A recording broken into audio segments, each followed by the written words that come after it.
Thank you for joining us this evening for the general membership meeting for the second one of this year. We have a lot of special guests today to come and speak to us. We have our attorney, Harry Greenberg, to update the retirees on the Medicaid Advantage, a quick overview, because we know that April, which he'll tell you more about, April 1st is when I think it's supposed to go into effect. We have we expecting Borough President Donovan Richards to come and speak to us. And we also have Ebony Brown from EAP to come and speak to us. But without further ado, I'm going to have Mr. Greenberg do his presentation, and then we'll go from there. Well, good afternoon, everybody.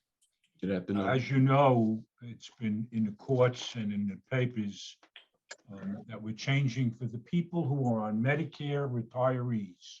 That means you're over 65. There's going to be a change in the type of health insurance that you have. But the change is really no change at all. What happened is the city needed some money. Insurance is going through the roof. You get raises of 1%, 2%. The insurance companies get 8, 9, and 10% a year. It's very, very costly. And right now, city employees are about the only government employees in this region that are not paying premium. We're able to do that by changing co-pays and things like that. So what happened is, in order to save what's called the Stabilization Fund, which is an amount of money the city puts in a special account, so we don't have to pay premiums. And that's been eroding because of the increases. We're at a point now, if we don't save it, we're going to have to pay increases. And these will affect the people who are retirees and active employees. This is very important.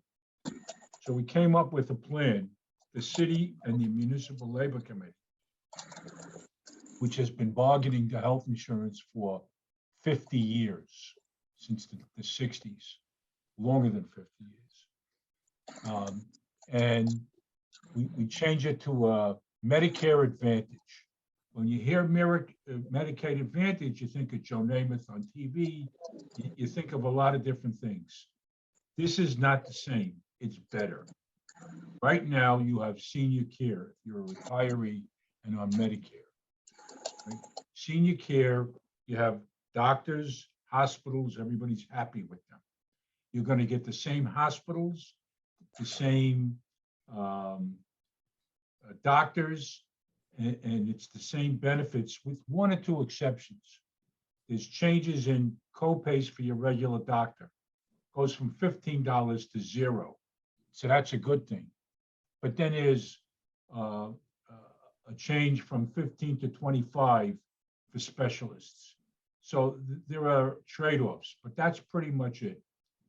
So when we went to get the new, there was a bidding process, and the bidding process had many big national firms bidding to get this 250,000 employees who are retirees over 65 and over. And it came down to 2. It came down to an alliance, which is Emblem Health, Blue Cross Blue Shield, and Anthem. They created one, and Aetna. And it came down to 2, and the city and the MLC picked the alliance. And the reason they picked the alliance is, this is the group that created savings when we needed them, to the tune of, in 2014, and when you add the agreement in 2018, $5 billion reoccurring. So you don't have to pay premium. Very, very important. And we still needed more money to go into the stabilization fund. Making this change, the government subsidizes it. And if they give you more benefits than you have now, they get more money.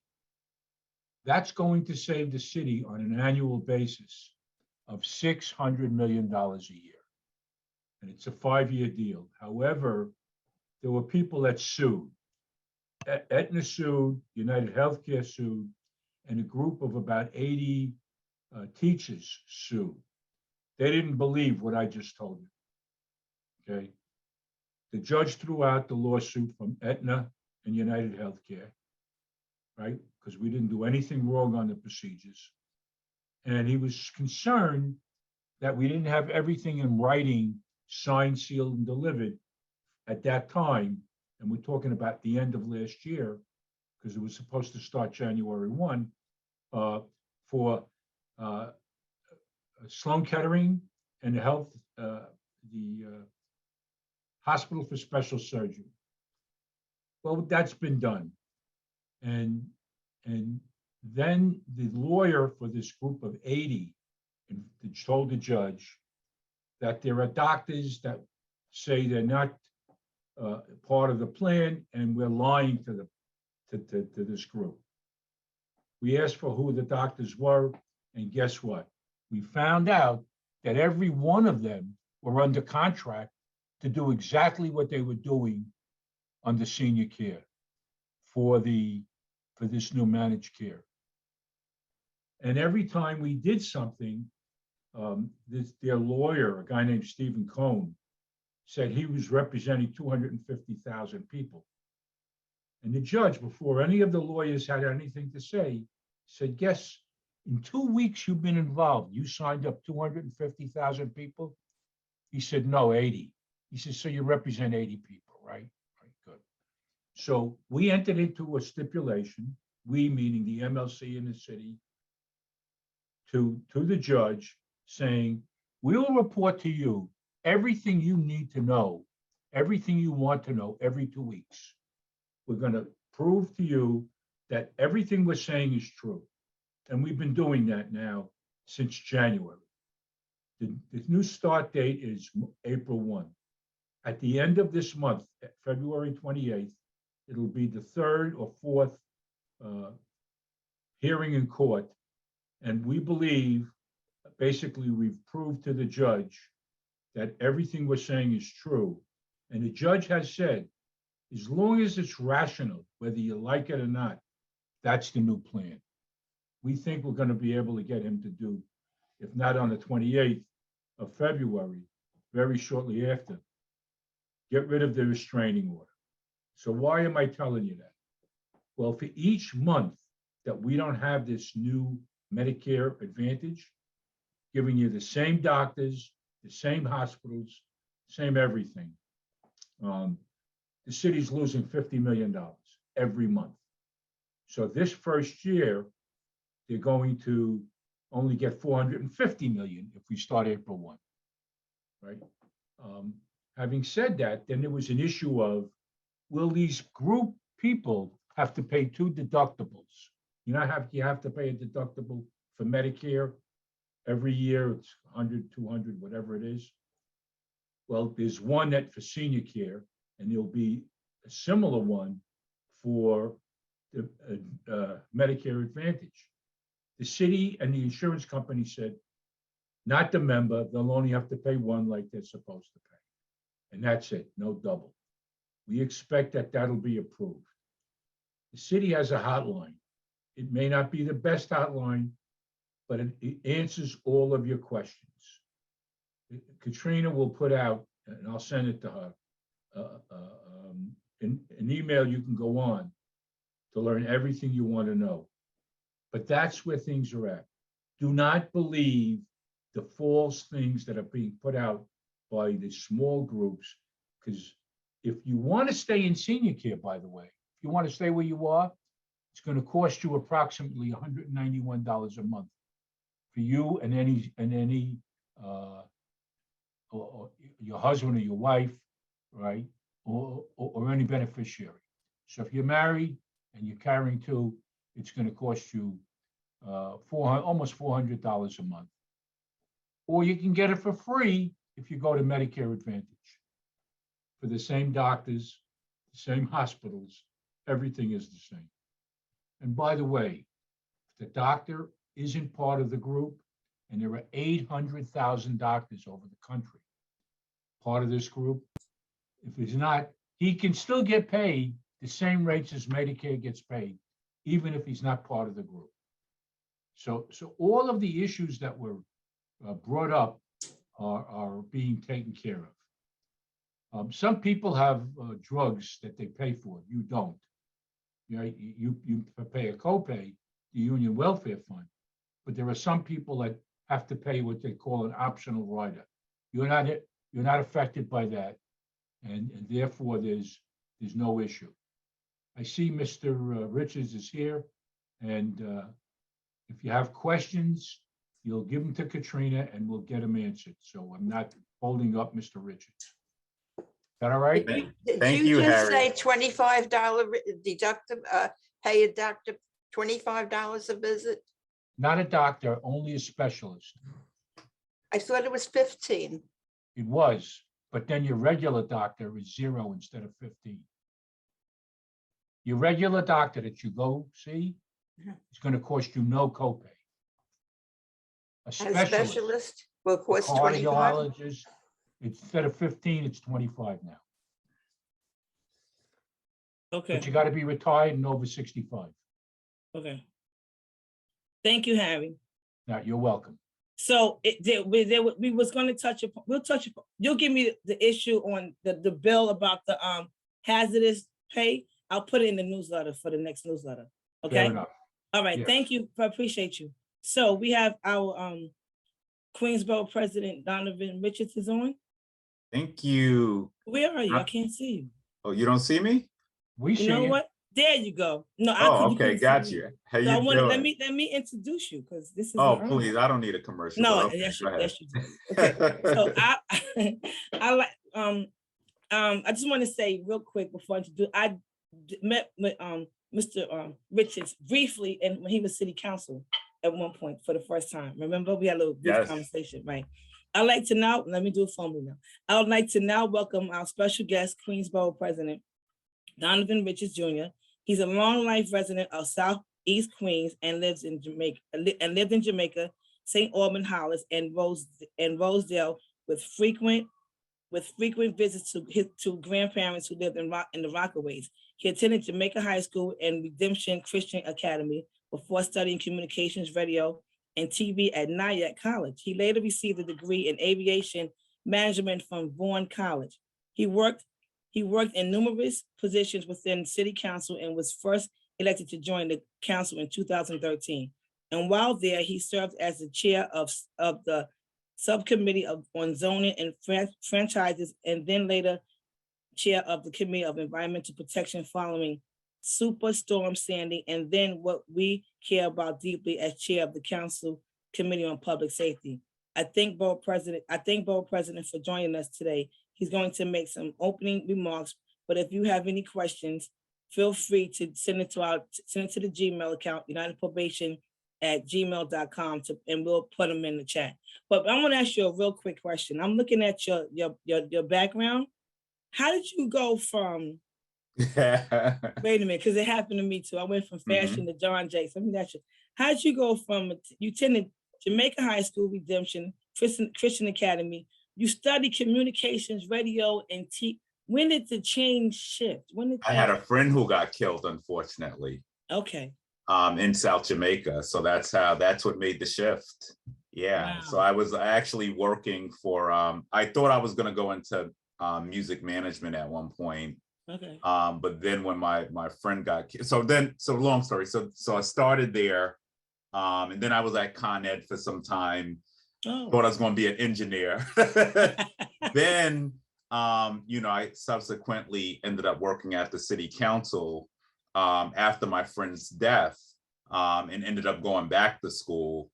And because we were doing all of this work, between the airports, and I got to learn a great deal, even though, the airport was in our backyard. I said, hey, I'll just go do management, like at the Port Authority or something, or manage the airport. And then, my friend got killed, and that sort of changed my whole trajectory in life. And so I know people say, how did you go from this to that? Right.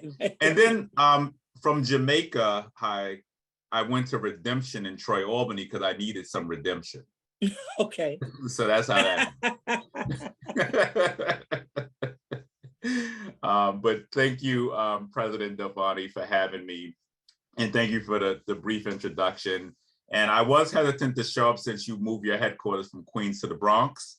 But because we have such a strong friendship, I'm able to look past that. Okay, and I'm glad you could forgive me. But guess what? The office might have moved, but probation is everywhere. So Hey, I know, I got it. I'm just saying. Okay. And of course, to all of our probation officers, I want to thank you for all of your hard work and for all that you do to provide safety for our city. And obviously, public safety is actually one of the main reasons, once again, I've been brought into government, and that obviously was the tragic killing of a good friend of mine when I was 18 years old. I served in the city council for about 7 years. And quite frankly, you know, when you sort of think about trajectory, and I'm not saying I go to church every Sunday, because I don't, but, you know, I know God led me on this path. That's right. Especially looking back to when I was sworn in, which was on the anniversary of my friend's death, which was March 13th in 2003. I was sworn in on the floor of City Hall without me choosing the date, because I had a very close election in 2013, and they ended up having to do a recount. So the election was in February. We had to do a recount because I was up by 29 votes the night of the election. And then I ended up winning by 60. So the ceremony was pushed back to March 13th. So I always say, you know, I turned that pain into purpose. And obviously that's why I'm here. And during my time in the council, I was probably the only council member to chair 3 committees. And part of it was that, you know, I really believe in studying my craft and, you know, building strong relationships. So I started my tenure due to some things, and I see Kim Lawton on this line. You know, I started my tenure in the council chairing environmental protection, which I was the first Black man to do, first Black person in history to do, partly because our communities were always hit hard by flooding. I had represented the Rockaways, so, you know, I was out there during Sandy. And so I fought to chair the Committee on Environmental Protection, which enabled me to not only write and co-write the city's policy on the environment under the de Blasio administration, but it allowed me to also secure a lot of money for Southeast Queens. So I was able to secure about $2 billion, $2.2 billion in infrastructure money just for Southeast Queens, the largest allocation of infrastructure money in the city, probably under the de Blasio administration's tenure. And, you know, and my prime focus was on ensuring that Black and brown communities, especially, were getting that big pot of money. So it's about a little bit north of close to 50 projects that are happening across Southeast Queens. So whenever you driving around and you see them tearing up your roads, I know you get mad for a little bit and it takes a long time, but that's our work. And then, you know, in mid 2015, Mark Weapon went to work for the governor at the time. So his chairmanship on zoning opened up, and the speaker actually approached me to chair it. So I love the environmental work, but then sort of moved into the space around housing and did a lot of work around housing policy for the city. So before I became chair, under Bloomberg, there was very little housing being built for people earning $70,000 and under in the city. Developers, as we still feel that squeeze, were building nothing but luxury housing without a mandate to put affordable housing in. So during my tenure as the zoning chair, I passed the legislation, something called mandatory inclusionary housing, along with zoning for quality and affordability, which enables us to build more senior housing by reducing parking requirements. But then every development in New York City now has to, if you're getting a rezoning, you're required now by law to put in at least 25% minimum affordable housing, and then the city can come in and put subsidy in and we could get to 100%. And I sort of use that, you know, for those who are in Queens, I sort of used my position to leverage for the community. So, you know, representing the Rockaways, for instance, at that time. Anybody who knows Far Rockaway, and I'm sure y'all deal with a lot of folks, because I know a lot of folks are in the justice system who come from Far Rockaway. I really wanted to start to address many of the systemic issues that cause these young men and women to get into the system in the first place. And part of that is there's no commerce technically in Far Rockaway. there's housing, but very little quality housing. They had a library that had like 10 books in it. So I was able to leverage my position to secure about 10,000 units of real affordable housing that are sprouting out the ground as we speak. I secured a $40 million library, $139 million in infrastructure. But as you know, the work that you do is so important, right? And I recognize that you're dealing, a lot of your clients have many needs, and how do we address those specific needs is by ensuring that they can find real affordable housing, that they can find commerce jobs, entry-level jobs as well. But not only entry-level jobs, why couldn't they be part of a union, 32BJ, building service workers? So providing those opportunities so that we can put them on the right path, because by the grace of God, I'm here. That certainly could have been me. So I always try to focus my lens and work on ensuring that every decision I make, it's geared towards making sure that we're building our community and building everybody in our community. So I was able to chair that committee, and I rezoned a lot of different neighborhoods from East Midtown to East New York, to Far Rockaway, and a lot of spot rezonings in the South Bronx. And, it's one way to keep people out of the system. And then I moved on to be the chairman of the Public Safety Committee, which was no easy task, because I had to balance, as our mayor says, balance safety and justice. And obviously I had, I see the police department. So we work with the police department, and obviously, we want to root out the bad cops. But we also want to make sure that we can work with the department. So working with the de Blasio administration, for instance, we were able to secure the 116th precinct in Southeast Queens so that we could try to build out a firm relationship between the 105 and the community. And we were able to also negotiate a community center space in that precinct, a street plaza outside of it, and then something we're calling the Field of Dreams, where we'll be able to bring kids to the precinct, teach them about crossing the street, pedestrian safety, and where they should ride their bike. We'll have mock traffic lights and that sort of stuff. So we were able to do that. But then also leveraging that position, which was the zoning committee, because I had a lot of leverage because de Blasio needed me on everything. We were also able to secure about $92 million for a community center. So Roy Wilkins Park is going to get a brand new state-of-the-art community center as well. So we're doing both. The job is to make sure our kids never have to go into the precinct. And one way to do that is to ensure that they have an after-school program. But, through that committee, I did a lot of work. I'm sorry, if I know that y'all used to test for marijuana, I did a lot of work around cannabis. Matter of fact, I uncovered during my period as public safety chair that 89% of all arrests and summonses were of Black and Latino folks over low-level marijuana. So we were able to work to pass legislation to cut those numbers down, which were like subsequently before I came in, around 20,000 arrests and summonses, cut that number down to 400 before I left. And there's still disparities there.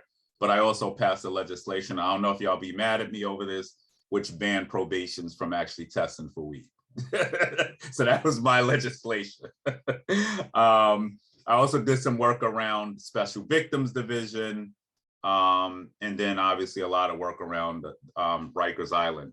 And now, it's been a blessing, because all of those experiences, and that's the short version, because there was a lot. Obviously, I oversaw the police department at the height of the pandemic, at the height of the protest, at the height of the Garner case.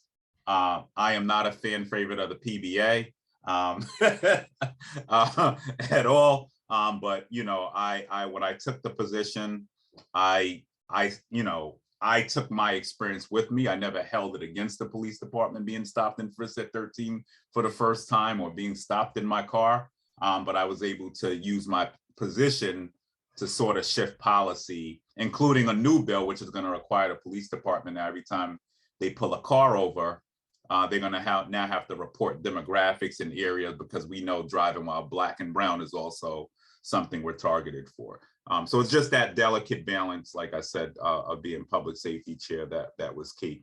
And now as borough president, it has been a real honor. It's been a year now, it feels like. It feels like I've been here 10 years, but I've only been here for about a year. And I don't have to tell you about the challenges around the pandemic, but I'm happy to say Queens, we've done a lot of work around vaccine equity and testing, and wanted to make sure, once again, those pockets of the borough that historically have been disinvested in or underinvested in are getting what they need. Happy to say Queens leads in vaccinations. Manhattan just caught up with us slightly, so we got to get more vaccines going, but we lead the city in vaccinations. So we've done a lot of work around that. I've just recently proposed that the mayor create an office of COVID recovery, because COVID touches everything, whether it's health, whether it's education. It touches every facet of our life. And this thing is going to be around for a while. And we want to make sure that we're doing everything we can in our power to ensure that the city is thinking about this comprehensively, right? And, you know, last year it was an honor because I had to run for office like 20 times in 1 year. So now I got my full term. But, you know, we really utilize this office to start to address many of those systemic issues that I talked about that many of your clients face. And, you know, I was able to secure about $70 million in capital last year, which really went to start that work that we want to build upon coming into this fiscal year now. And part of that was ensuring that, one, you know, libraries in our communities are funded. We really focused in big time on healthcare. You know, we put about $15 million into a Health and Hospitals Corporation. So every hospital in Queens pretty much received you know, whatever project they proposed, whether it was trying to expand their ER rooms, whether it was maternity wards, whatever it was that they wanted to focus on, we just about funded it, and were able to go to de Blasio to convince him that Queens was hit the hardest during this pandemic, and we needed to get our fair share of funding. So we did a lot of that work. Obviously, education is important to me. I was with the chancellor, actually, Chancellor Banks, the new schools chancellor, earlier today, out in Elmhurst. And, you know, we went there to sort of highlight the new vegan menu that they have on Fridays, which was pretty good, by the way. I will say, you know, I think the mayor's shifting the conversation a little bit on this stuff, health and wellness. And, you know, it was really good to see kids in there. You know, my school lunch didn't look like that. So, you know, I was really appreciative of seeing kids with a good school lunch in there. But we also have focused a lot of our energy on ensuring, once again, that our schools, because I have a 6-year-old who you may hear yelling in a second anyway. You know, during the pandemic, you know, they had a lot of challenges, right? They were in front of this computer all day. A lot of the schools, you know, lent their technology out to students and never got it replaced, right? So, you know, we focused a large amount of our money, a little bit north of $12 million last year, in ensuring that we can restock our schools with technology across the board.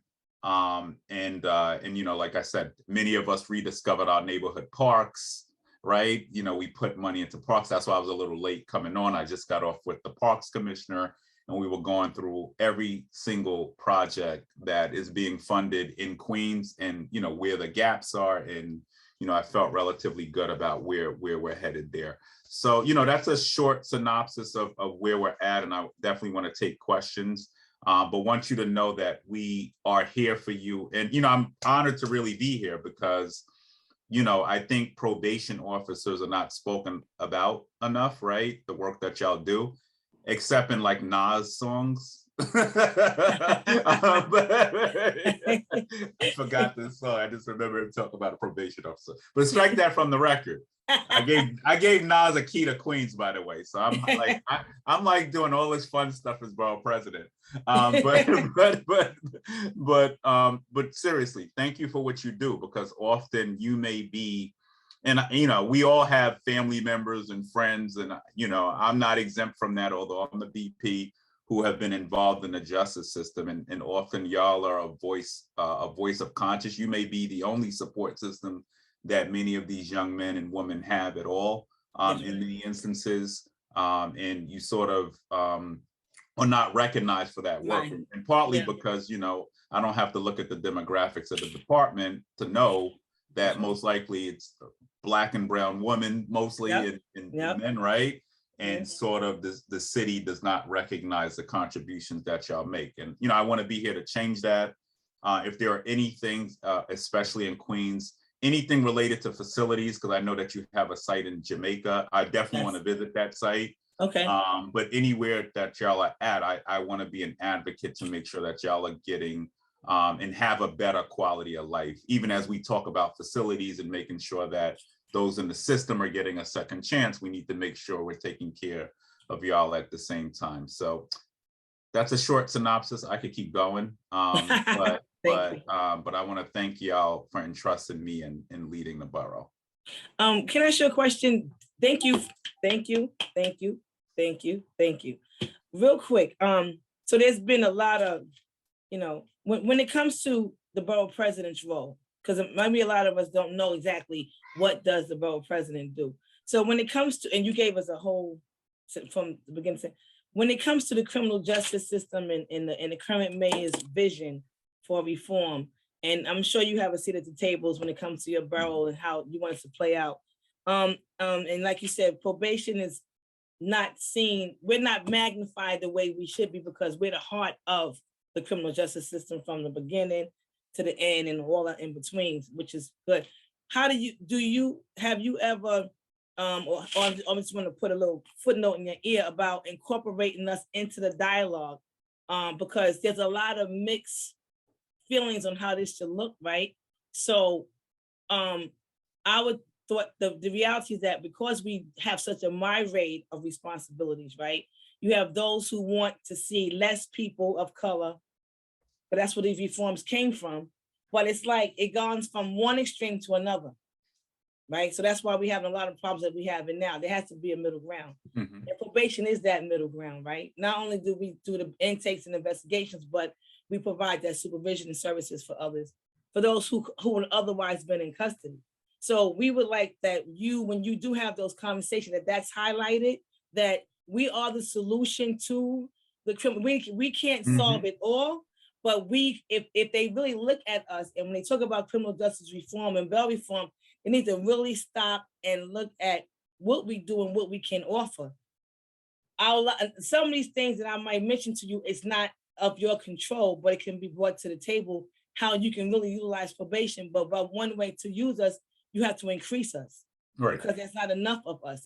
Our numbers are going down because we can't maintain and retain because we don't have the proper salaries. And that's not our conversation, but that's something that that is part of the conversation. Okay, good. So that has to be a part of the conversation, right? Because you can't, right, go ahead.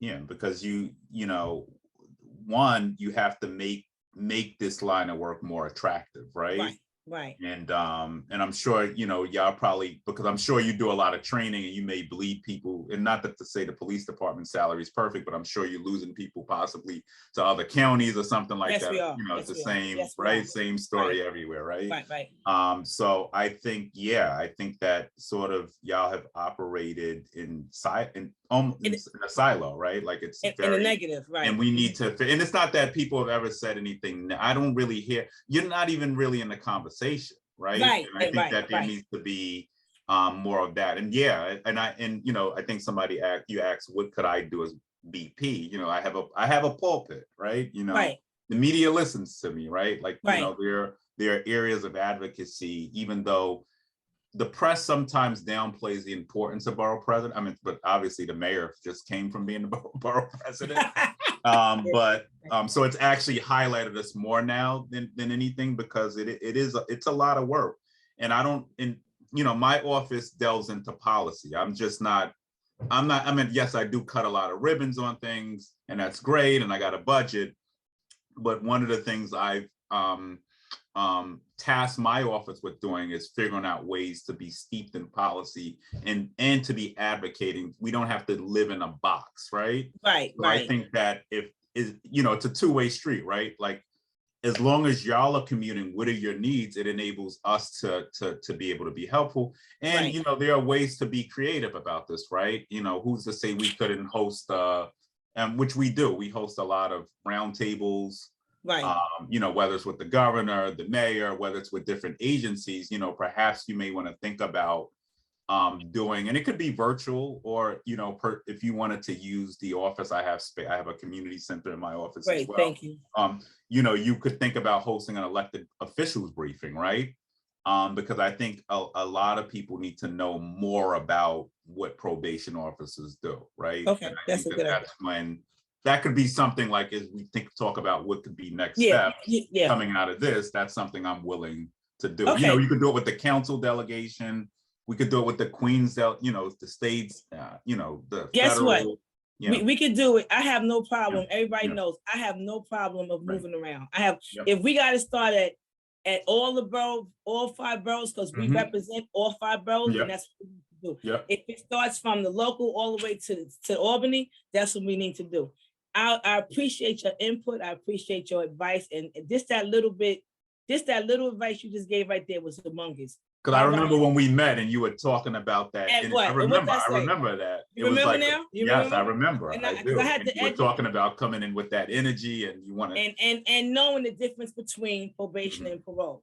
Exactly. And that's the issues that we have, is the distinction between who we are, what they are, and the significance once again. And I'm not saying that because I'm a proud mama of my family, but we be doing the daggone thing. Mhm, Probation mhm, does it. mhm. And like you said, we don't get recognized for what we do. So I appreciate having leadership like you who took the time out to speak. I mean, really keep it real with us, and to I feel good vibes. I feel good vibes. I think I can speak on half of my members who's on this Zoom with us, that we really appreciate the energy you just filtered out to us, and knowing that we can probably come to you and brainstorm about how we can, even if it's just starting in Queens, to get it out there and help us figure it out to get to where we need to be. And just to let you know, we do have an EO case pending and trying to get us to like 1180 was successful, remember? And so Yep, now yep, yep. we, the same attorney,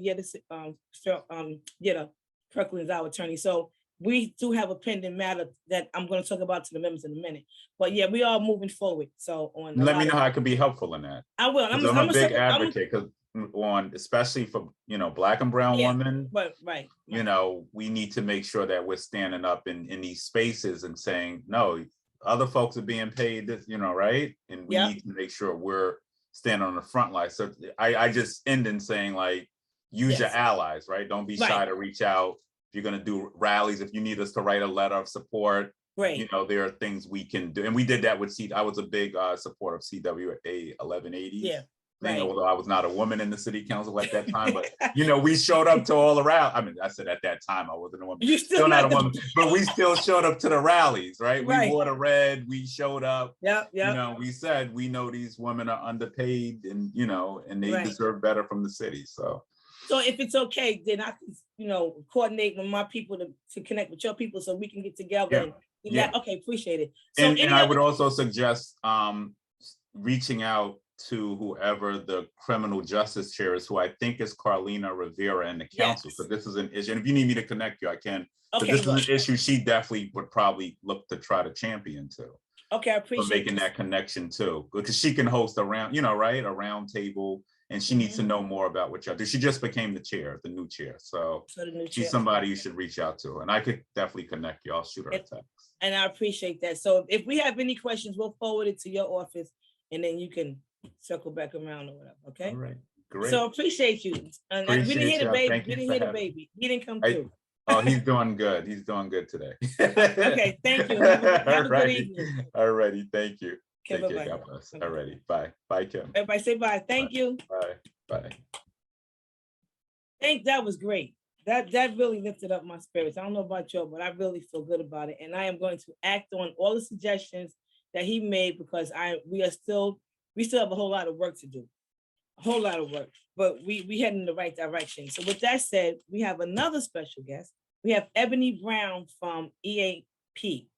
And the reason I invited Ebony Brown from EAP to come and speak to us, because for the past 2 years, I would say more than 2 years, but especially the last 2 years, we've been under a lot of stress with COVID.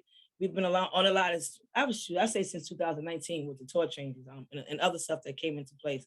We've been under a lot of stress. Like I said, with the COVID, with work, a lot of changes, a lot of demands is on us. And I just feel sometimes we need to know that there's an outlet or there's somebody out there for us that we can go to. So without further ado, I'm going to have Ms. Brown come on. She's going to speak. Do what you need to do. Time is yours. And thank you. Thank you. Thank you for having me. Hi, everyone. My name is Ebony. I'm one of the EAP counselors here. And I'm just going to give a brief overview of like what our services are. And if you have any questions, just throw them in the chat or speak out once I'm done. So just to remind, if you already use our services, great. If you haven't heard of us, now's your chance. So we are a free and confidential service, and we're available to all New York City employees and your family members. And we think of family, you know, it's not just blood, but it can be a little bit larger. So those people in your households who may also be challenged with the things that are going on, they have a right to reach out. Right now, we're available via phone and email to kind of initiate the services. But if you call us in the same day, as long as not the last minute that we're going to close, you will get a call or email back the same day responding to your email or questions. We offer non-discriminatory counseling services. Sometimes we would just need information or sometimes referrals. So we really use that first kind of brief session to kind of go over what is going to be most helpful to get you to your ideal outcome of resources or supports that are needed. We do also offer services to minors. So a parent can reach out on behalf of their child, or depending on the child's age, the counselor will ask permission from the parent to speak directly with the child one-on-one. And all of that information is kept confidential, except if we have some concerns about safety. And that goes for employees as well. Everything you share with us is confidential, except for things around safety, because I want to make sure we want to make sure you're safe, everyone else is safe. So that's the only thing we cannot keep confidential. And we're very transparent if we can't keep it confidential about what that next step may look like.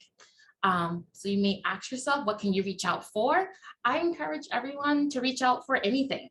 If we are not the right place, we will tell you, we will give you a reference or resource to where that question or that answer may be better served, but it doesn't hurt to ask us, because we get a lot of different questions and we may know something that's just not as public as it should be, and we can provide that resource for you. We are able to schedule appointments very quickly. Sometimes that is the same day, or sometimes that is within the next few days or the following week, whatever really works for your schedule.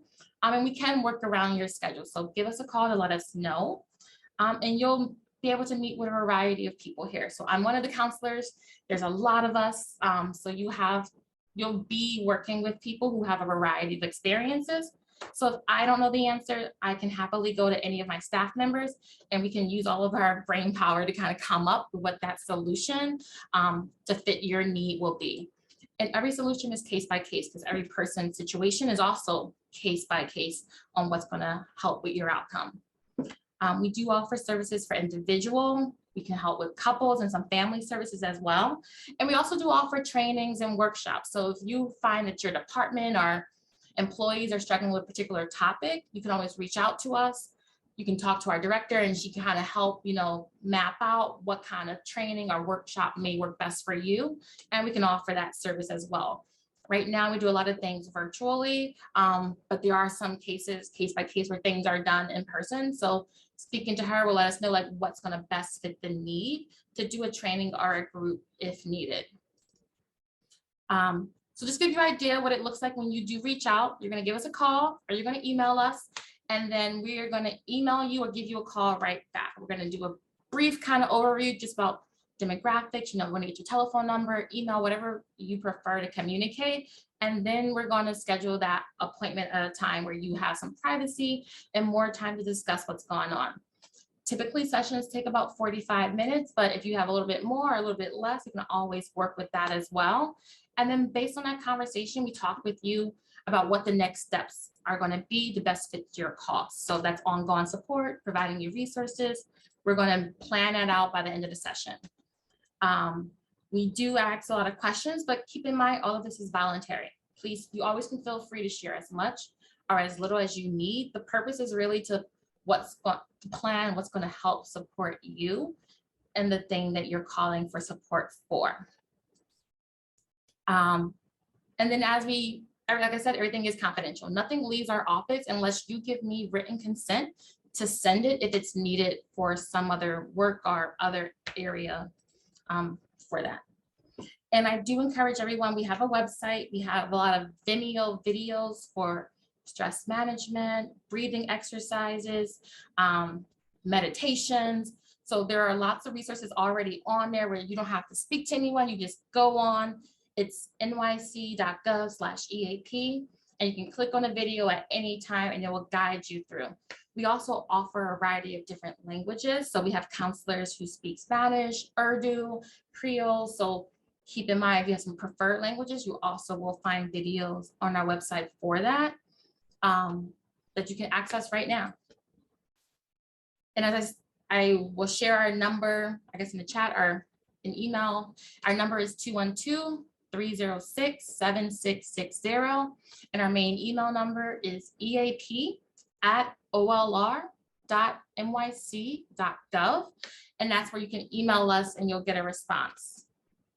So I think I covered everything. We are available starting usually different counselors from 8 a.m. till about 7 p.m. in the evening. So for Fridays, we're only available to respond to outreach till 5 p.m.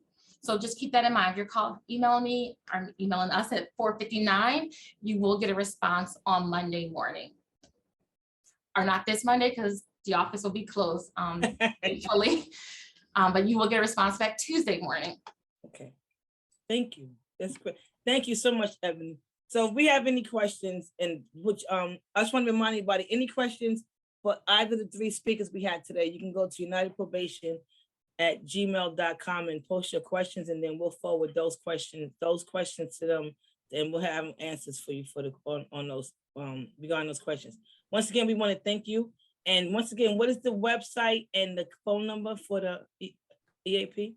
Wait, let me just say something before you go. EAP, once again, it's like a counseling services, and right, if you need somebody to talk to, and it's all confidential, right? So we all are licensed counselors as well, but sometimes people just need how do I get in contact with EEO? And they will call us, right. And we can also provide resources. Yeah. Oh, so you like resources as well. All right. So everybody's want to can retirees use these services as well? Retirees can also access our services. Yes. There's no limit. Great. Okay. So again, you can give us the phone number and the email again. Website. And your retiree adult children can also reach out to us as well. Oh, get out. Okay, good. Family's family. So how is this paid for? Is it through the insurance? Our services are all free. So we're like city employees. So this is a free service. When we have counseling services, we let people know I'm a therapist, but I don't do therapy. So if you're looking for long-term therapy, I'm going to connect you with resources to fulfill that. But depending on what the topic is, EAP, because we all are licensed therapists, can help support some areas. That's good to know. But it's free services. You call us, we don't bill anything. But so how would you, if it's free, how would you know that we are employees of the city of New York? I'm going to take your word for it unless you like. Oh, that's deep. That's good. That's good. So I don't see a reason to lie, because depending on what we're providing, it's not going to help you if you lie to me. No, it's not. I can help you with what I know. And if I don't know, I'm going to tell you information that's not going to be supportive to your cause. And if you lie, you need help with lying. How about we start with that? How about that's a different topic. So yeah. You can give us the information. I'm sorry. Go ahead. That's fine. The number is 212-306-7660. So you're going to call, hear a message, leave your name and your number, and we will get back to you. The email is eap@olr.nyc.gov. Same thing, type a message to us and we will get back to you. Just keep in mind, you're not going to get a call back or email back from the same people you contacted. So if you see a weird name or weird number pop up, we usually have like a 347 area code. That may be us reaching out to you. Okay, thank you so much. And you have a long, wonderful weekend. I hope you guys and hopefully we can have you come back again and talk to us some more. Of course. Always welcome to. Get home safe. Don't talk to strangers. Bye-bye. Let's have candy now. Good night. Thank you. That was great. So now I'm getting to my agenda. On I just want to let you know when when the two officers, I don't know if I mentioned to you guys, when the two officers were murdered a couple of weeks ago, we had sent to their families a donation, and we also sent to the PBA Widows and Children's Fund. And we received a lot of, I think it's already going to be posted. I don't know if it's already posted, but we received, Kevin? I'm sorry, somebody walked in. It's IT person. Hi, Kev. Okay. I'm sorry, y'all. We received a PBA, thank you from the PBA card. From the PBA, thanking us for our for the contributions for the families and for the fund. So we'll share it with you all, and so that that's a good thing. Hopefully, we will not have to do this again. But I'm glad we was able to help out when it comes to that. The president, the mayor had a roundtable discussion here in the city with the president of the United States. And we were, I wasn't, but we were at the table. The commissioner Bermudez was at the table, and one of our colleagues was at the table. I'm not going to identify him for, for security reasons, but I think it is, and I think you all would be honored to know that we was at the table, and he was actually able to give an actual case. He was actually to do a presentation on an actual real case that he was dealing with. And I was told by him that the President Biden actually came up to him after the meeting and said to him, "Well done, young man." So by him saying, well done to our colleague and brother was like saying, well done and thank you, and the job well done to me and to all of us.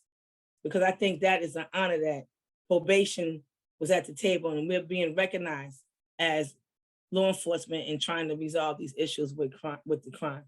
Like I said, there's a lot of work to be done, but that's big. So you all should be proud of yourselves for the work that you do. I think you really should give yourselves a pat on the back.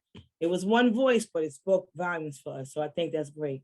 And we was actually, once again, being seen, not just by the mayor and other cities, the governor was there, and the president of the United States was great. But I think that was not, though, I know it was a great thing. Safety concerns.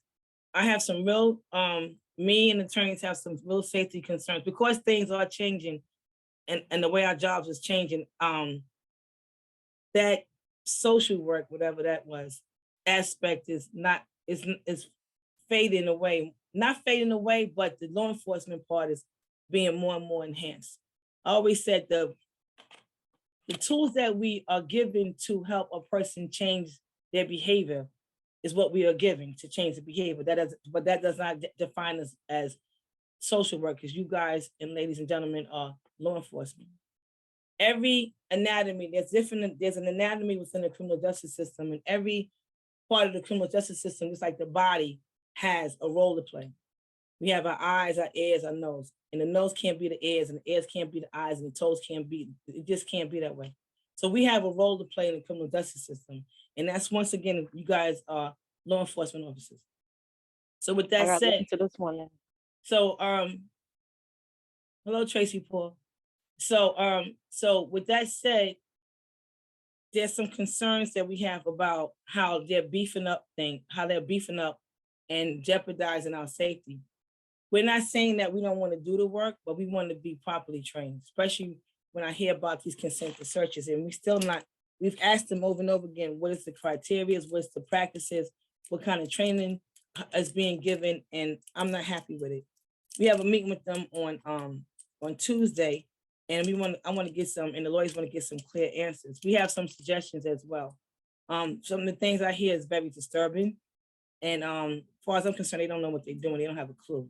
So if we're going to do this, we have to do it right. And we're going to ask for more. We're going to ask for our trainers, don't get me wrong, are very good trainers. Julio and them were great. And I even spoke to Julio about it. And we came up with some suggestions about merging with other law enforcement. Like we used to go to corrections, correct me if I'm wrong, to get our self-defense and physical training, right? We need to go back to that. And we need to also talk about Working with, I even talked to Charles Phillips from the Guardians about what does he think about us working with corrections and getting training in search, right? Because corrections do that every day. And even with NYPD, remember our lawyer, Harry, was a former detective with the NYPD. And what they told me, what they do as far as consent to searches is not what we're doing. And there's certain things that's supposed to be done, like somebody's supposed to be watching the door. And plus when FSU used to, I don't know who's from the field service unit or Intel from back in the day, field service unit. But when they used to do the consent to search, they was going 5 deep and everybody was armed. Now we got people going over here, we doing consent to searches and one person might be armed, the other person might be armed, there's only 3 people. The question is, what do you do when there's a bunch of people in the house? Different things that you have to consider and the doors and certain positions that you're supposed to be in. So I'm learning a lot about consent to searches, but the ones that's doing it is not, because I'm doing my homework. So I want to hear what this department has to say about because I asked them, I sent an email about what's your plan. So hopefully I'll hear the plan on Tuesday. And I just say that when you go to those homes, you got to use your discretion and you should never jeopardize yourself, but we can't tell you not to do the job, but we tell you to be safe about it. I know people don't want to hear that, but somebody had asked me about COVID and I spoke to the attorneys about it. I can't tell you not to go into a house. If you're fully vaccinated, then you're supposed to go into them homes and make a visit. That's the bottom, that's just what it is. Everybody, we got concerns about COVID, the numbers are going down, but we can't tell you not to go into a home because of COVID. The reason that most of us is here, which I'm gonna talk about, is because we all have been fully vaccinated. Speaking of vaccinations, the COVID mandates, as everybody know, was in effect in October. And recently, about 1,400, it went from 4,000 to about 1,400 city workers, or maybe, so somewhere around that ballpark, lost their jobs for not being in compliance with the COVID mandates. That's round 1, there's 3 rounds. And those individuals that did lose their employees because they didn't sign the waiver, they made no decisions whatsoever as far as giving them opportunity to figure it out by June 2022. They didn't ask for extensions in order to get the vaccine. So some people, yes, they did get terminated. We lost some people. I asked did the individuals have the opportunity for reinstatement rights. They have no reinstatement rights. I asked if a person that was eligible for retirement, can they retire although they was terminated? I was told yes, they can still, long as their time is vested, they can retire. So that's a good thing. I asked about if a person was terminated and they had any pending leaves. I'm still not sure about the pending time and leave part, but that's something that individuals will have to contact NICEs themselves to find out. But the bad, good thing, I guess, if you want to look at it, how it depends how you see it. If the persons who throughout the city was eligible for retirement, they can put in paperwork with NICEs, but I would suggest that they contact NICEs to find out more about what they're eligible for. So that's what's that. Then there's a group of people who's out on the LWOP. Those individuals signed the agreement with this, it was a waiver, they signed something and they're still out. Oh, I'm sorry, there's a second group. The second group is the group who got 1 shot, but didn't get the second shot. If they don't get their shots, I'm not sure when it is, I can find out. By a certain time, they'll be terminated in March. So if you got your second shot, it's not about, I don't want nobody in my business, it's about securing your employee. So if you got your second shot and you didn't let HR know, I highly recommend that you contact HR, contact Xenia Melendez or Miss Mapp and let them know that you got your second shot so they can record it and then your job will be secure. But if you only got 1 shot and you didn't get the second shot, it's up to you, because I'm not one to impose my beliefs on nobody, that you consider that you go get the second shot or whatever you need to do. The third group is the group that's out on LWOP and they haven't gotten the first or second shot, and they have until June of 22 to make a decision and they will be terminated. Once again, you have to make, all these decisions are all based on personal decisions. I don't impose on anybody. I just want to let you know what's coming down the pipeline. EEO. We was due to our EEO case we was due to have a a conference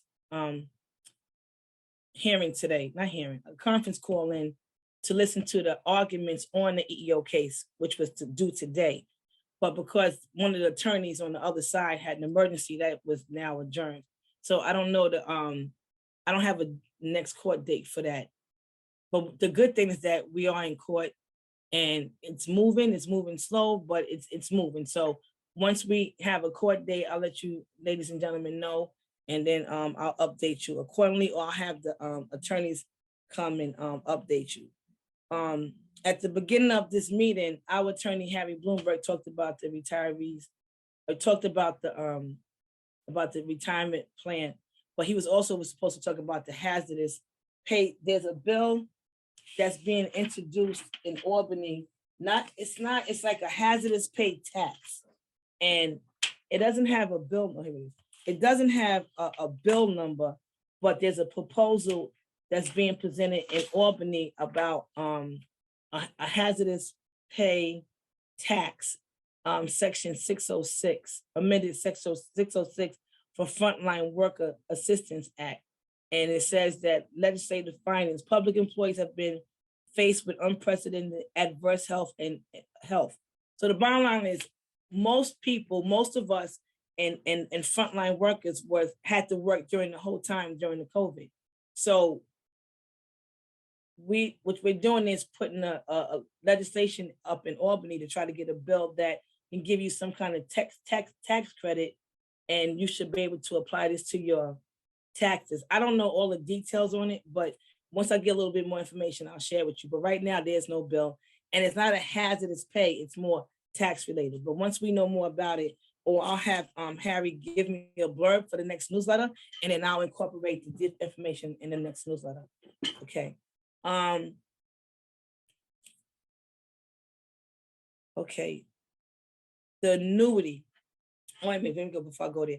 The SPO exam, I spoke to DCAS, and I was told that the SPO exam should be certified by mid-March. I was trying to get a feel of how the numbers look, but I don't know if he was just trying to didn't want to tell me, or I don't want to get people's hopes up high, but I was trying to get a feel of how the numbers look. Did they go up better than they was from when we started? But he really wasn't clear. And you know what? I'm not even going to say. We're just going to kind of wait and see how those numbers look. We should know by March, and you guys should have some kind of information, and the list should come out by then. So that's a good thing to look forward to, because we're losing a lot of people to retirement. We're under 800 now.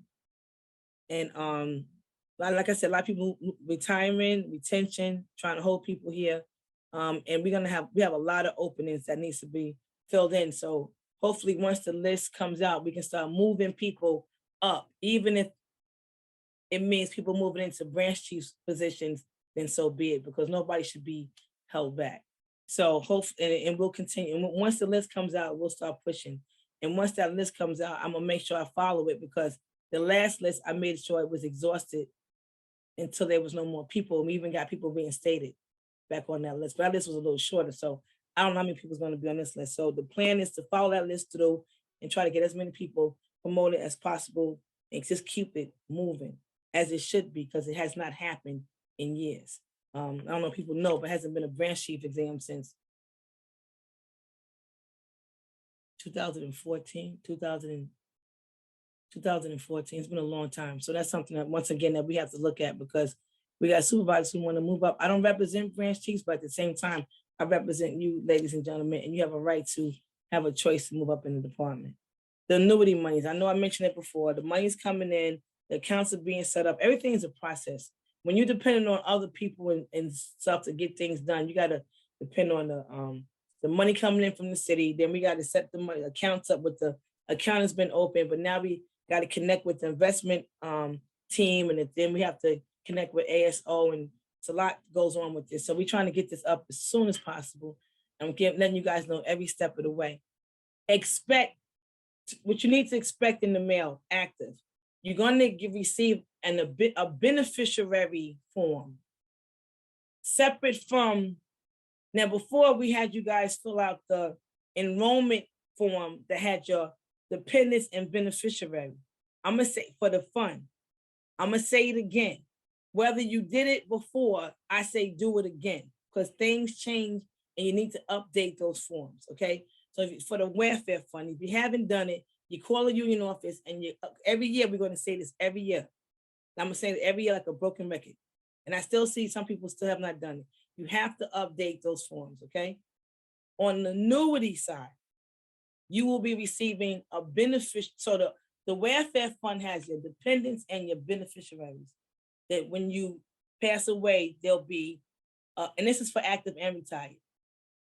When you pass away for the retirees and the active, there's a death benefit. Active and retired, I'm gonna say it again, fill out the forms and mail them in. If you can't get them online anymore because we have to, for security reasons, we decided to take them off because somebody can easily say, get that off our website and pretend to be you and fill out a form and falsify records.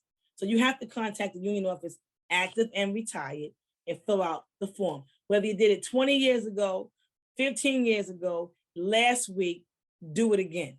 Every year we're going to ask you for this, okay? If it hasn't changed, fine. But sometimes people forget who they have on those forms, the ex-husband, the ex-wife, they put a parent on because they was younger when they came in. They forget, unfortunately, the parent might have passed away, or they got married, they forgot to take the people. I'm just asking you, please, because if you don't, we're going to pay when you do pass away, it can't go to your loved ones, it's going to be paid to your estate. Correct, Sean? Okay. Now, on the annuity side, you're going to get another form. Same thing. It's for beneficiaries. When you pass away, active, this is only for active, you got to fill it. Well, you should. You ain't got to do nothing. But you should fill out this form. And you should fill out this form because when you pass away, those monies will be given to your loved one.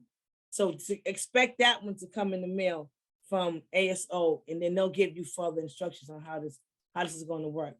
I just want to let you know too, because it's not a lot of money, that the union part of the union, right? The union is going to absorb the administrative fees for the first 2 years. So that give the annuity fund a chance to build and give your accounts a chance to build. Because this is all your money, but coming from this money is administrative fees and investments, right? So for this money to grow, the union's gonna absorb for the first 2 years, the administrative fees, so this money can grow, because I don't want you guys to get the statement and be like, why am I in a negative, or why this is not working. Understand, it's only $261 for the year. So you divide that by 12, and that's how it goes. When we start contract negotiations, we're gonna ask that annuity monies be increased. And the objective is try to get it to a certain amount of dollars so that those who do have it and has it in the future and those coming in will see more of it. Naturally, those of us who's older and on our way out, we're not going to benefit it. We're not going to see as much money as those who are coming in. That's quite obvious. And every situation is not going to be the same. We got some retirees that got things that some of the new ones didn't get. So things are going to change, but I'm going to try to keep things as consistent as possible, as long as I'm the one negotiating contracts so that nobody can lose out. So when you get the annuity form and it asks you for your beneficiaries, follow the directions and fill them out and mail them back to whoever ASO tells you to mail them back to, okay? So that's that. And the booklet, March 2nd, the trustees for the welfare fund, okay, you got your welfare fund, you got your annuity fund, and you got your union, but all this couldn't be without the union. So now, Charlie be so busy, right, Charlie? So what I was talking about, Charlie? Oh, the booklet for the summary plan, what you call it? Summary plan booklet, the health and wellness, what? Summary plan what? Description? Yes, the summary plan description. March 2nd, the trustees have already approved it, but we want to put it on the record that the book is approved. And once again, it will go up on the website first, giving us a chance to move around and make some adjustments and add some additional benefits. The additional benefits are used, the add-ons or increases are usually done in January. But the reason you haven't heard about any additions to the benefits is because we're waiting for the audit, the accountants to finish with the audit, right? So once again, we have accountants who audit our books every year. So we have to wait for them to tell us what we can afford to increase. And then once we get the dollar amounts, the trustees and myself, along with the accountants and the lawyers, will sit down and figure out what we can afford to increase. I don't even want to tell you what we're thinking about increasing, because I don't want to get people or hopes up high, or you said you was going to do this and then that's not what I said. So once we got a definitive, define clearly what we're going to increase, we will let you, ladies and gentlemen, know what those increases are for active and retired. Soon as we finish with the active summary plan book, we will then roll right into the retirees. God willing, this won't take as long. We thought it was going to take a couple of months. It took us over a year. God willing, this won't take a long time, because pretty much there should be maybe 2 or 3 differences in the benefits than the active, but the books should be separate, and they will be separate. So we're going to separate. So there'll be an active summary plan and then a retired summary plan.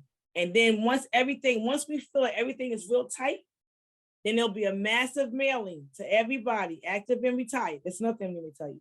It's going to be a mailing to everybody all over, wherever they at, city, state, country, whatever you're at, it's going to be mailed out.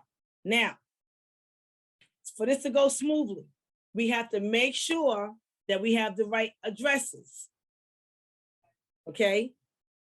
Make sure that you go, now this you can do. You can go onto the UPOA.com website and download the, what is it called, Charlene?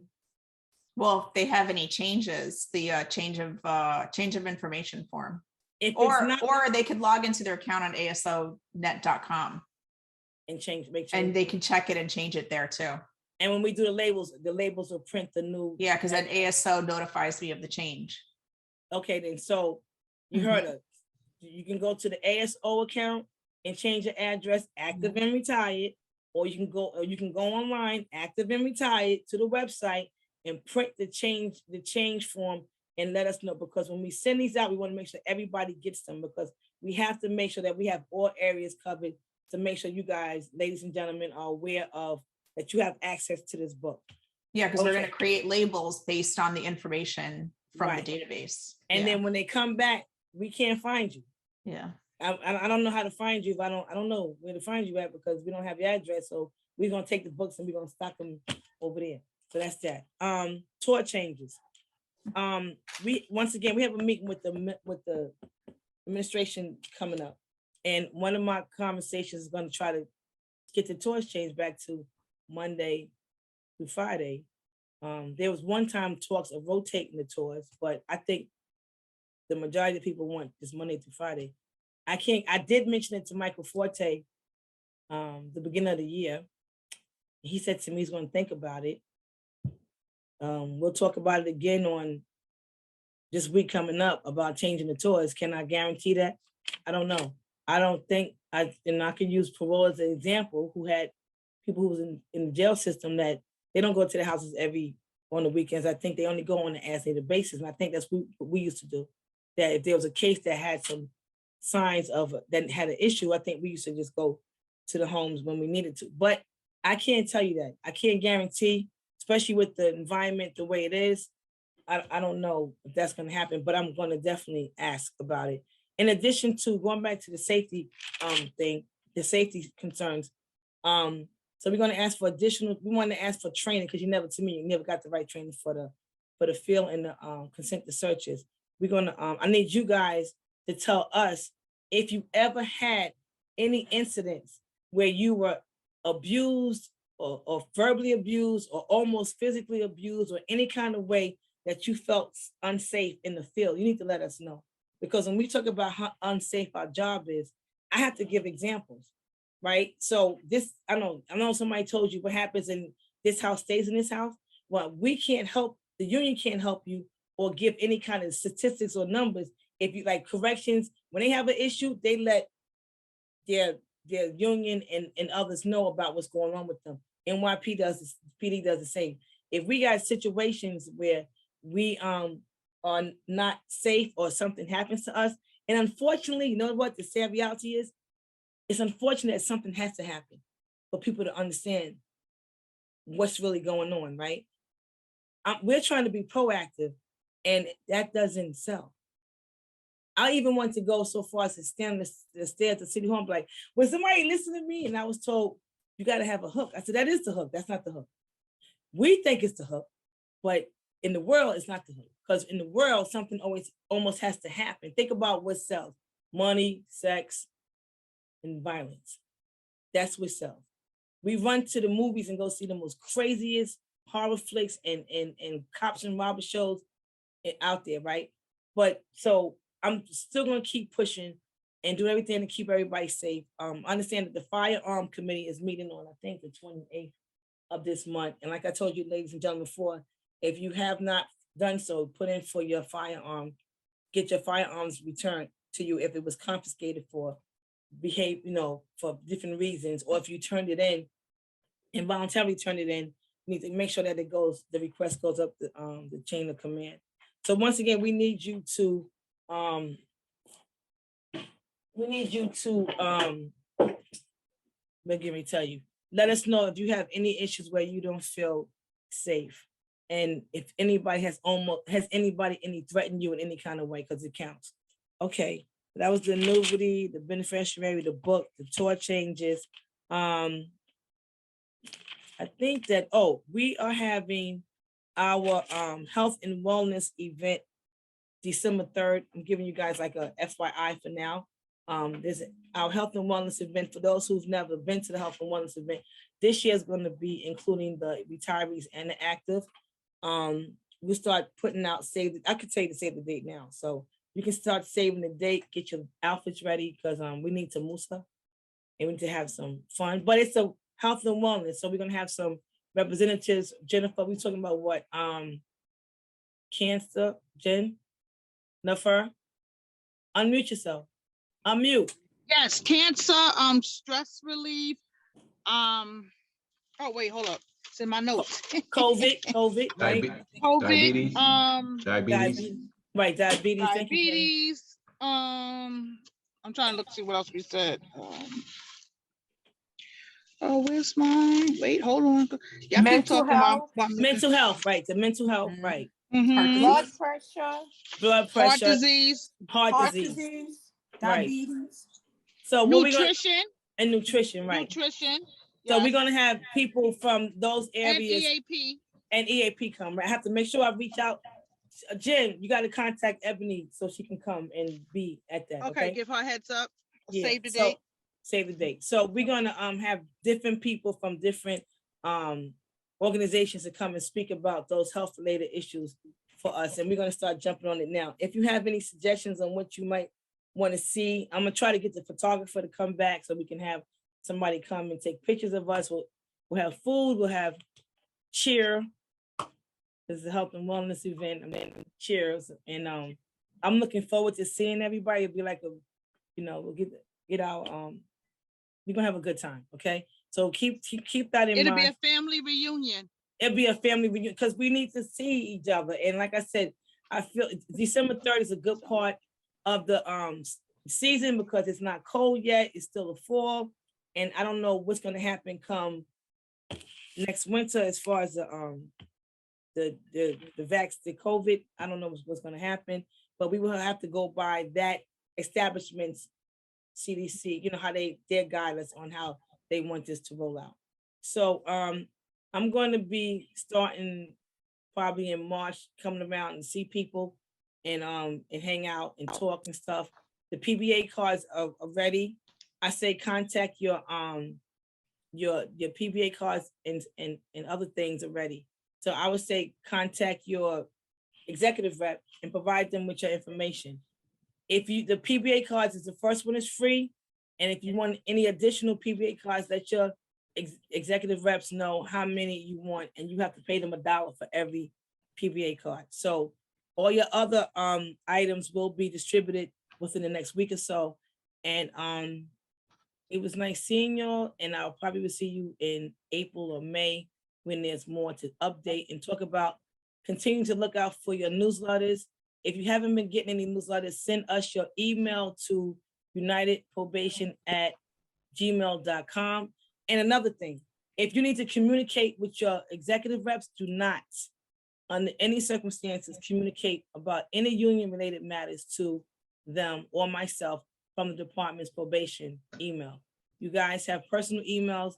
We would prefer that you contact us on the personal emails versus the department emails. So, and you got the United Probation at gmail.com. You have my email, Donovan@UPOA.com. And your reps have their email. So once again, do not, under any circumstances, contact us on union-related matters on the department's emails. So with that said, I'm gonna wish you all, Jennifer, Charlene, Tanja, we good?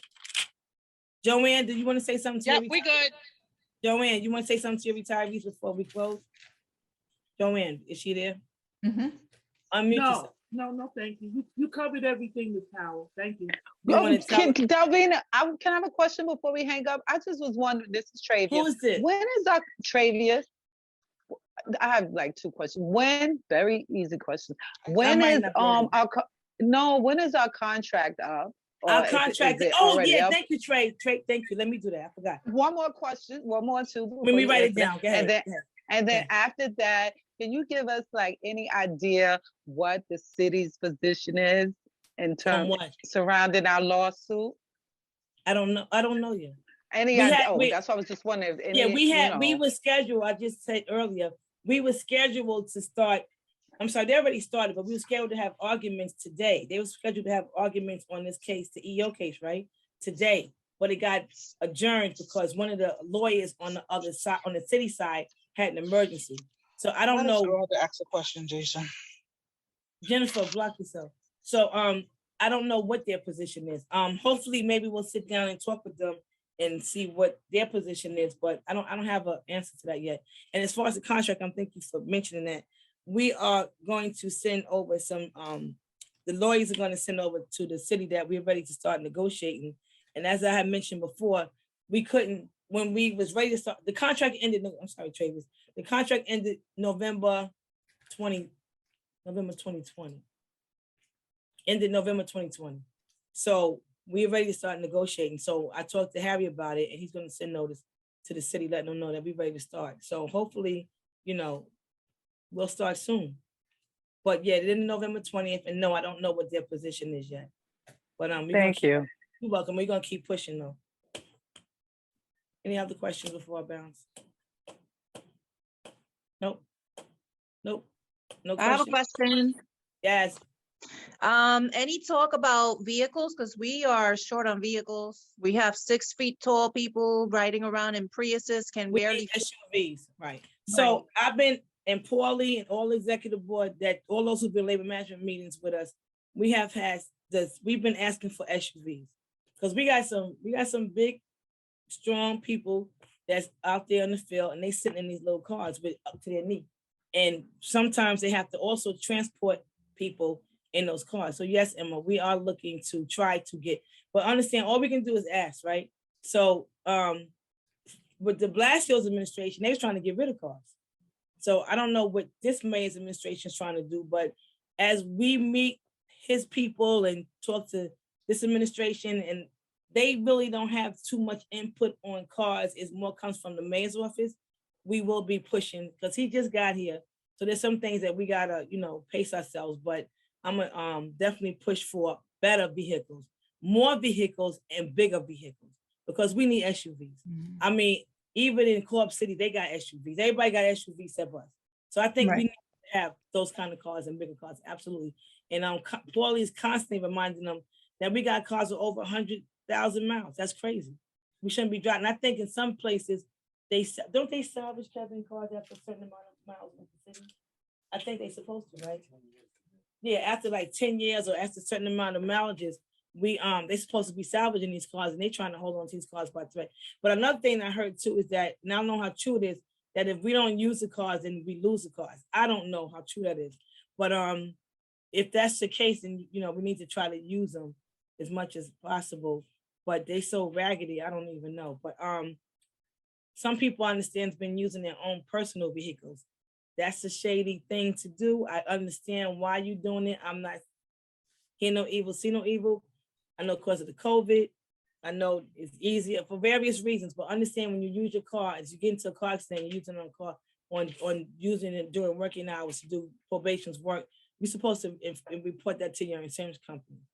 And that could be problematic. I'm not telling you nay or yay. I'm just giving you guys a heads up. So any other questions before?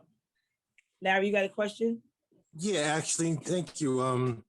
Nice to see you, Larry. How you been? I'm holding it down, trying to hold it down. What's up? Thanks for asking. Anything about maybe bringing that 25-55 back to the table, or the buyout, or anything, something about getting out. Get out. So we had Senator Bernardus come and hang out with us back in September. He's the one that's the chair of that civil service of the bill, whatever, and he's in the process of working on our bill right now in Albany.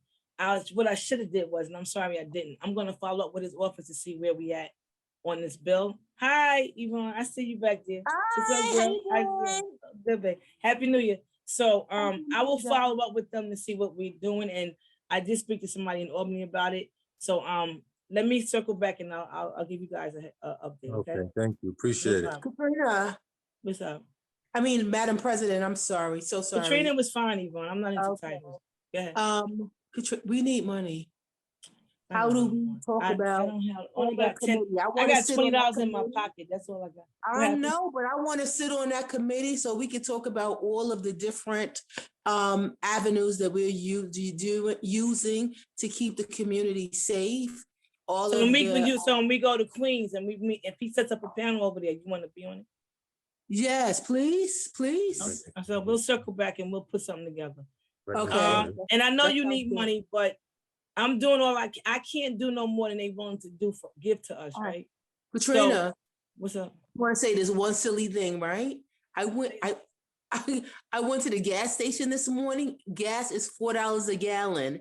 The salary is not keeping up with the cost of living. Inflation is going through the roof. No, and I'm not trying to be funny. I mean, because technically we older people are in a better predicament, really, right? But we really they really have to look at trying to give us something more substantial in terms of raises to keep up with the cost of living, because we're behind and we have younger people. We would like to keep them a little while. Absolutely.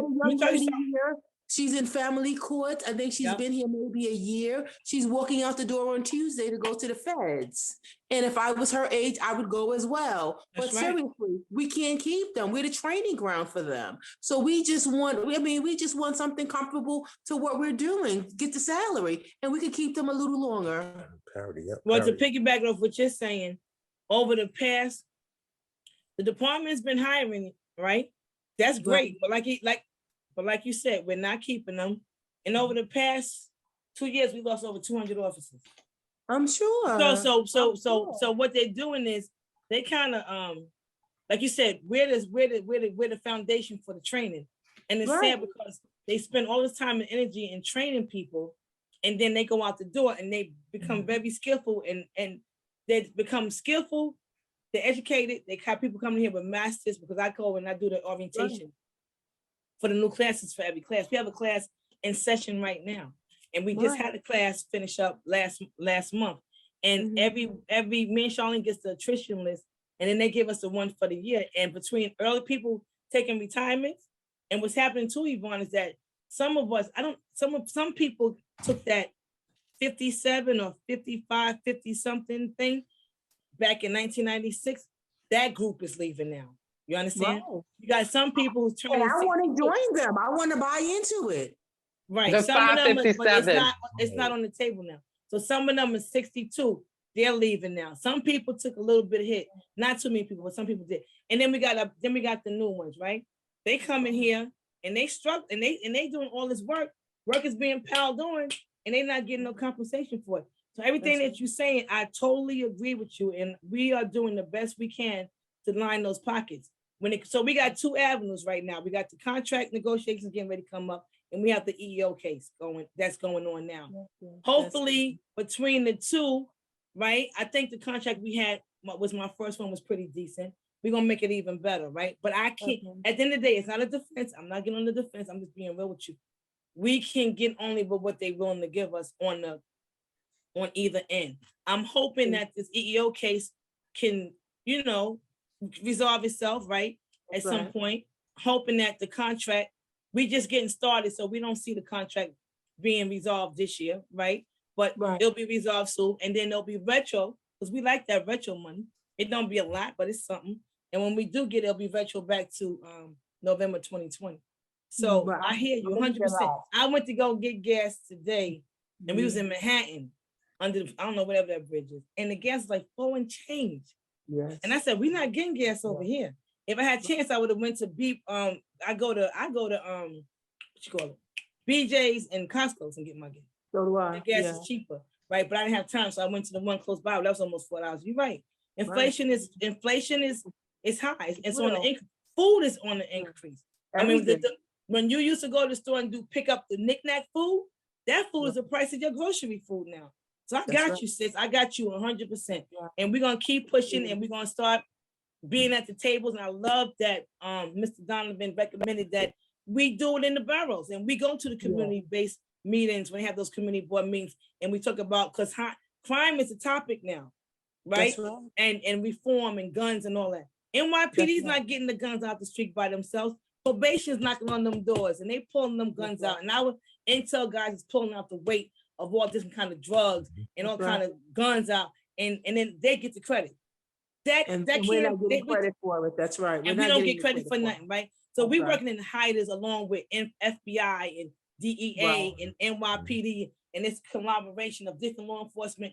Like I said, it was great that we was at the table with the President of the United States. That's a wonderful thing, and that's a segue. And we got to keep riding that, because we have been seeing now at all levels. What do we do with it? We don't sit down and wait. We don't sit down and we don't wait for somebody to give us a solution. We let them know that we are that solution and how that works, right? We can't do it all. We can't do it all, but we can do a whole lot, because we are doing a whole lot, right? And we are doing a lot. Yes. And we need to be compensated for it. Yes. Finally, we need to finally get compensated. Am I promising you guys a rose garden? No, I'm not. But I can't sit back and just watch this unfold and we don't get what we need to get. So let's see what happens. We got a new mayor in town. He sees us. He had us at the table with the president and the governor and other officials. He said he was going to see us. We need to be seen as law enforcement. So far, he's keeping his word. Let's see what happens, right? Okay. All right.